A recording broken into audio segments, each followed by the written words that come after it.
Wait, humans train for this? The ambassador's mandibles clicked nervously, his blue carapace dulling as he watched a cadet dive headfirst from a 20-meter tower into a freezing pool of water. The Galactic Federation's delegation, composed of dignitaries from 20 member species, had been invited to Earth's premier military academy as part of a goodwill exchange program. The idea had seemed harmless enough. Humans, one of the Federation's newest members, were eager to share their traditions, and the Federation was ever curious about how this eccentric species maintained its stubborn foothold in the galaxy. But no one had anticipated this. The tour had begun routinely. Rows of pristine uniforms, shiny medals on display, and walls adorned with Earth's military history had left the delegation impressed. Human military culture seemed robust if primitive. However, the real shock began when they were led to the Academy's live training grounds. "This," announced Colonel Reiner, a broad-shouldered man with a voice like a freight engine, "is the Hell Week course." He gestured toward a field of mud, barbed wire, and obstacles that looked designed for maximum pain. Cadets endure it to forge discipline, teamwork, and mental toughness. Ambassador Crick of the KC race raised one of his segmented arms cautiously. "Do they consent to this?" he asked, his voice a high-pitched whine typical of his species. Reiner raised an eyebrow. "Of course. They're volunteers." The delegation murmured among themselves, their translators struggling to find a word in their respective languages that adequately conveyed the human concept of volunteer.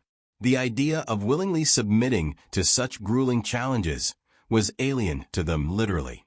In most Federation species, military service was a calculated, methodical career path focused on technology and strategy. The idea of pushing bodies and minds to their limits seemed not only unnecessary, but barbaric. Their skepticism grew as the group moved closer to observe a live exercise. Reiner seemed unbothered by the delegation's growing discomfort. This next test evaluates a cadet's ability to endure extreme conditions. It's simple. Survive. On cue, the group watched a squad of cadets, each clad in tattered uniforms smeared with mud, trudge toward a pit filled with freezing water. At a barked command, they dove in, submerging themselves entirely. For what felt like an eternity, nothing happened. The alien dignitaries shifted uncomfortably, some nervously extending claws or wings as they debated whether this was some bizarre form of execution. Finally, the cadets surfaced, gasping but grinning, before pulling themselves out of the pit. "Why are they smiling?" Ambassador Tavel of the Shinder asked, her bioluminescent eyes flickering in confusion. Reiner shrugged. "Pride. It's not easy, but they've earned respect among their peers and themselves." Ambassador Tavel looked ready to retort, but a shout interrupted her. The cadets had begun racing across an obstacle course, dragging impossibly heavy weights, climbing sheer walls, and enduring bursts of simulated gunfire. One cadet fell, but was immediately hoisted up by his squadmates. The display of raw determination and occasional laughter left the alien stunned. "This level of physical exertion is impractical," Ambassador Durr of the Doran conglomerate grumbled, his gelatinous form quivering in disapproval. "Modern warfare is fought with ships and drones, not flesh and blood." "Tell that to the Zin front," Reiner replied dryly. "When comms go dark and orbital support fails, it's flesh and blood that secures the ground. It's people like these who turn the tide."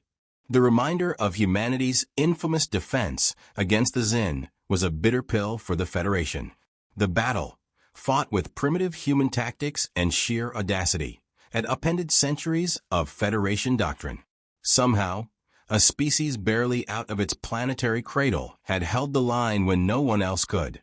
The delegation had come to Earth to understand why, but the answers only seemed to raise more questions. As the tour continued, the delegation was introduced to the Academy's training in simulated combat.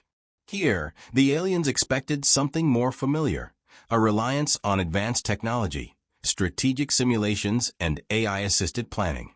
Instead, they were greeted with an underground arena that looked more like a gladiatorial pit.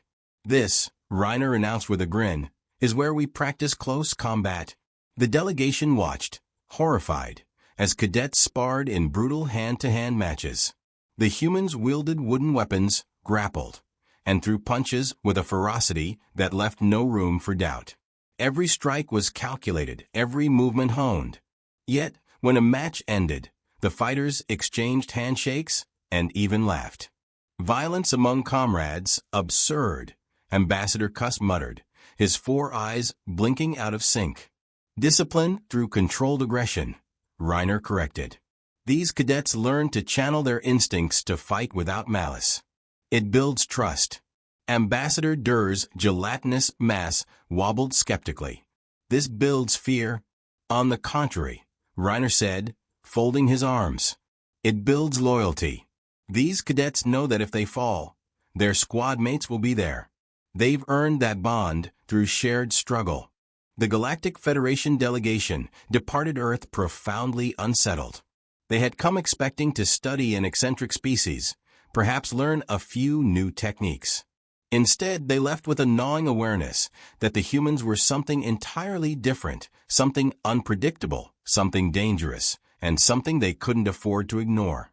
The delegation's ship ascended through Earth's atmosphere, leaving behind the blue-green world that was home to this enigmatic species. In the observation deck of the vessel, the ambassadors sat in silence, their thoughts a whirlwind of confusion and unease. Each of them replayed the events of the day, struggling to reconcile their preconceived notions with the reality they had just witnessed. Ambassador Crick broke the silence first, his mandibles clicking with uncertainty. "What we've seen today defies logic. Their methods are chaotic, their decisions reckless. And yet," he paused, searching for the right words, "they succeed. Time and time again." Ambassador Tavel nodded, her bioluminescent eyes flickering in thought. "Their resilience is unsettling. We pride ourselves on structure, on predictability. The humans thrive in the absence of both." "Perhaps too well," Ambassador Durr interjected, his gelatinous form quivering. "They are dangerous, not just to their enemies, but to the very stability of the Federation. If their methods become the standard, what will that mean for the rest of us?" Ambassador Cuss, who had remained silent throughout much of the tour, finally spoke, his 4 eyes blinking in unison. "It's not just their methods. It's their mindset. They refuse to accept defeat, no matter the odds. That kind of determination can't be quantified, and it can't be replicated. It's frightening." The group lapsed into silence once more, the weight of their observations settling heavily over them. For centuries, the Federation had operated under the belief that technological superiority and strategic precision were the pinnacles of military doctrine. Humanity had upended that belief in a single day. As the ship entered hyperspace, Ambassador Tavel turned to the others, her expression grim. "We have much to discuss when we return. The humans are a force unlike anything we've encountered. We must decide how to approach them moving forward, whether as allies or as a potential threat." Crick nodded solemnly. "One thing is certain. We cannot afford to underestimate them. Not ever again." In the quiet hum of the ship, the delegation began drafting their report, each word laced with a mix of caution, respect, and a hint of fear. They had come to Earth seeking understanding and had left with far more than they bargained for. Humanity, with all its chaos and unpredictability, had shown them a glimpse of what lay beyond the Federation's carefully constructed order. It was a glimpse of something raw, something powerful, and something that could very well change the galaxy forever.